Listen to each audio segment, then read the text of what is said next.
Hello everyone and welcome to Wednesday's Wellness Tip. I'm Julie Crane and I'm glad that you've joined me for today. Today's topic is going to be on sleep. This will be a two-part series. Anyway, I hope we can get it in two parts. So today we're going to be focusing more on our sleep cycles, what can great and good deep sleep do for our bodies and for our brains. And then next week we'll be talking more about what can we do to ensure that we do get better, more restful sleep. So let's get started. I don't know if you've had any trouble sleeping, but over the last few years, I have had an increased amount of problems with sleep, something I've never really dealt with before. But I think along with some of the health problems and other challenges that I've had is I just noticed that I'm not sleeping as well. I'm waking up more, have a lot of stuff going on in my brain that I can't seem to turn off, and those types of things that have affected my sleep. And so I started researching it more and learn some great information, and that's what I wanted to share with you today. So I don't know if you've ever really thought about it that much, but getting the right amount of sleep and the type of sleep that we need is critical for your health in many areas. It's critical for your energy level, it's critical for your weight and body fat balance, it's critical for your immunities and for your immune system, it's critical for your health and longevity, and it's critical for your performance. And there may be other things that it's critical for too, but those are the basic topics that we're going to be kind of discussing today. So let's start with energy. During your sleep, your body makes ATP. ATP is adenosine triphosphate. And basically what that is energy. So during this time, your body makes and stores ATP, and so that you have it the next day to be used when you're awake. So there was a study done at a Harvard Medical School that shows how sleep boosts energy levels or the ATP levels in the body. So the body will build up more ATP when we are in true REM sleep, so rapid eye movement sleep. And this will result in a more productive, more efficient day. So sometimes when you wake up and you don't have the energy that you need for that next day, it may be due to the fact that you're not getting into a deep sleep where your body can produce this energy. So sleep also helps with our healthy body fat and our weight. So there are quite a few studies out there that show that insufficient sleep, both in insufficient time or insufficient sleep quality, can undermine your ability to lose and reduce fat and weight. So if you've watched my other series that was basically on hydration, you also know that being in a non-hydrated state or in a dehydrated state can also affect your ability to be able to lose the weight that you want to. So these are two key factors. If you're wanting to lose some weight and you've not been able to do so, even though you're putting forth quite a lot of efforts in increasing your exercise and watching what you eat, this is an important part to look at, is how is your sleep? So how's your hydration? How's your sleep? So we also know that more body fat is put on when we have a sleep restriction or we're not getting enough sleep. So it's really important to understand this relationship of good sleep and body fat. Sleep loss limits fat loss. So big key point there. So immune system, also talked about how sleep can affect your immunity. So studies were done, and this was a really interesting one, I thought, and the results of it compared your amount of sleep to your likelihood of catching a cold. So your chance of catching a cold when you're exposed to a virus and you're getting 7 hours or more of sleep per night is about 17%. but your risk increases to 20, almost 23% if you're only getting 6 to 7 hours per night. Now, if you're only getting about 5 to 6 hours of sleep a night, your risk to have a cold or flu actually increases by 30%. That's pretty significant. And if you're sleeping less than 5 hours a night, that increases to almost 44% chance that you're going to catch that cold if you get exposed to a virus. So it can make a significant difference with your immune system. Now, the next topic was longevity and health. So longevity is associated with sleep patterns and duration. So getting good sleep helps reduce all-cause mortality. So having good sleep helps with all kinds of diseases and other issues that ultimately lead to our death. So the ability to have a greater quality of life when there is a good quality of sleep. So that's just so important. And now performance. There was a couple of interesting studies that I wrote down I wanted to share with you. One was a study that was done with basketball players, so pro basketball players. And typically these guys were sleeping about 5 to 6 hours a night. So they had them increase their sleep. So they were sleeping more to 7 to 8 hours a night. So that was an increase of about 110 minutes. And what they noted in their performance levels after they had increased their sleep was that their free throw shots improved by 9%. Their 3-point percentage rate improved by greater than 9%. And their sprint times improved by 4.3%.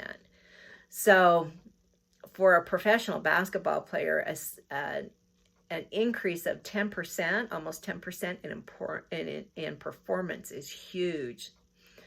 And they also found that the likelihood of injury was affected. So athletes who slept less than an average of 8 hours had a increased chance of almost 2% of being injured versus those who slept greater than 8 hours. So pretty significant.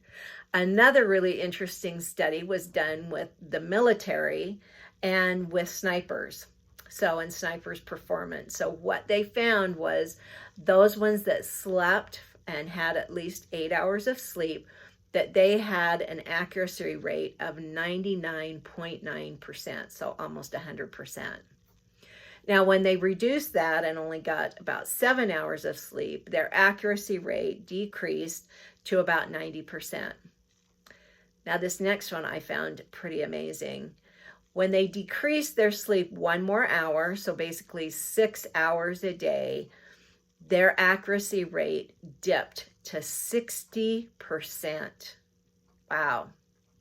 And then 5 hours of sleep, their accuracy rate was less than 50%.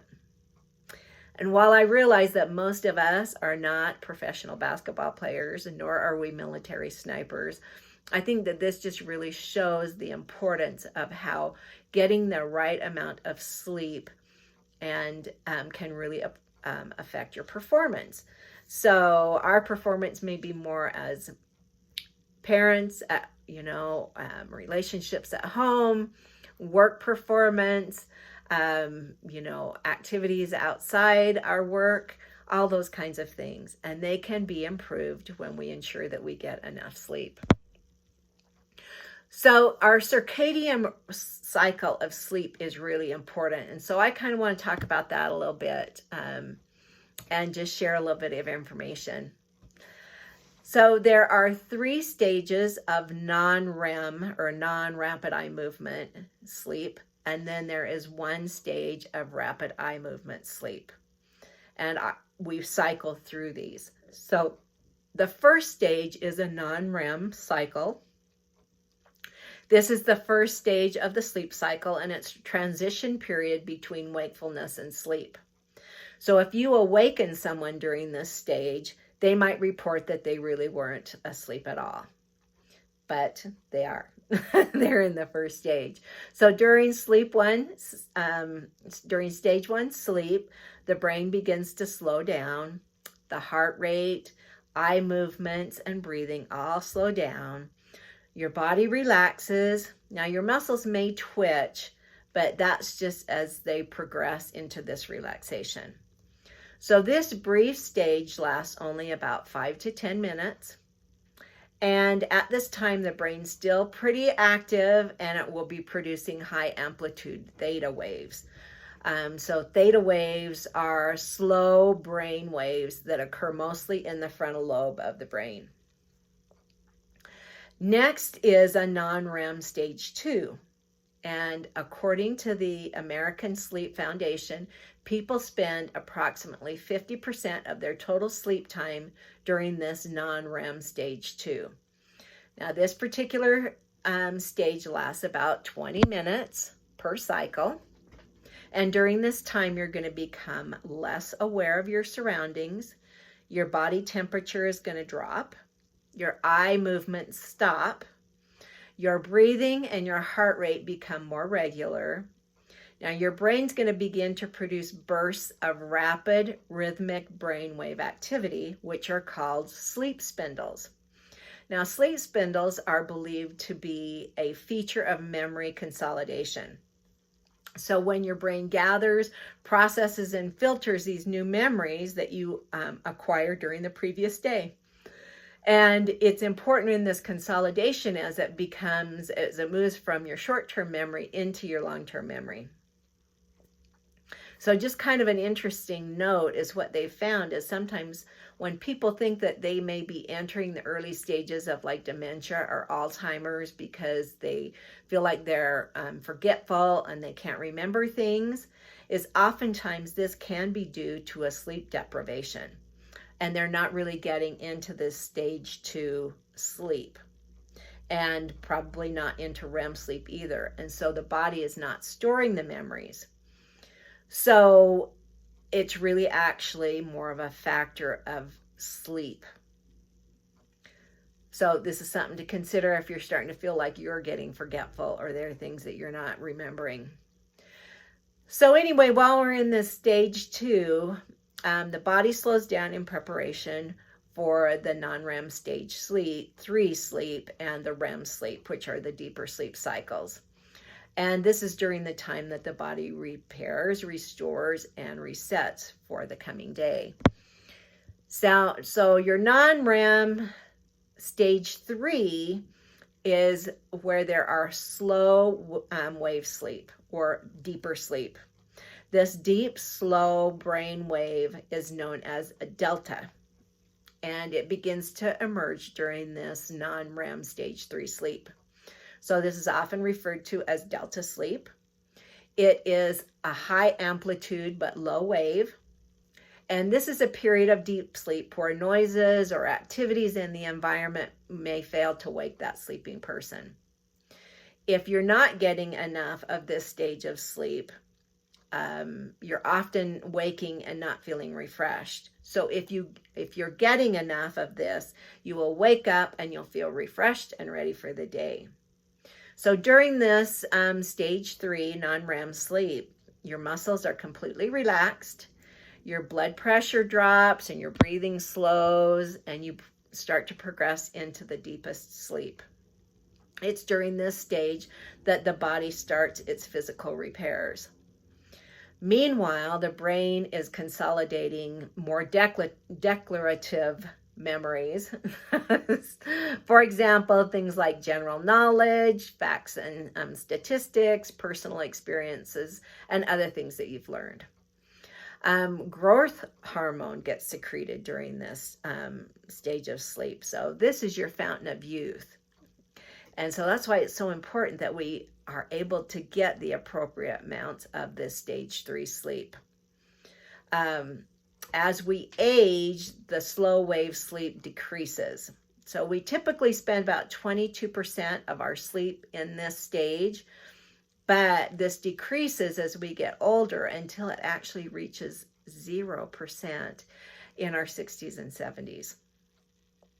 So kids get a lot of this slow wave sleep. So they're in this place a lot. And this is where you're going to see things like sleepwalking, sleep eating, So, sleep, a lot of sleep talking. So, but the key to remember is that the more active you are during the day, the more deep sleep you'll have. So it is important to increase your activity, make sure you're up, exercising, moving about, because this non-REM sleep is the body restorative sleep. Our bodies really need this sleep. If you don't get enough of this stage of sleep, like I said, you'll wake up, but you won't feel refreshed. And or you may wake up several times and not be able to get back to sleep. But the good news on this stage can be helped by taking a little bit of melatonin. And we'll be talking about that more next time. So stage 4 is your REM sleep. So again, rapid eye movement sleep. This is the brain restorative sleep. So remember, the non-REM stages are for body restorative. The REM sleep is brain restorative. So REM sleep begins approximately 90 minutes after you've fallen asleep, and it cycles every 90 minutes. It's during this stage that your sympathetic nervous system kicks into gear. So your brain is aroused with mental activities during the REM sleep, but your voluntary muscles become immobilized. Crazy, huh? So it's in this stage that the brain's activity most closely resembles its activity during the waking hours. But your body is temporarily paralyzed. And this is actually a good thing because it prevents you from acting out on your dreams. So during this time, your brain's going to light up with activity. Your body's relaxed and immobilized. Your breathing is faster and more irregular. Your eyes move rapidly. The ability to thermoregulate kind of gets impaired. So you might get too hot or too cold. You're readily available to be awakened if somebody wakes you. And this is the stage where you dream. So like in stage 3, memory consolidation also happens during the REM sleep. However, it is thought that REM sleep is actually where emotions and emotional memories are processed and stored. So your brain's going to use this time to cement information into memory, making it an important time for learning. So that's about all that we have for today, because I want to keep these about 15 to 20 minutes. So again, next week we'll be talking about some sleep disturbances and also what we can do to help improve our sleep.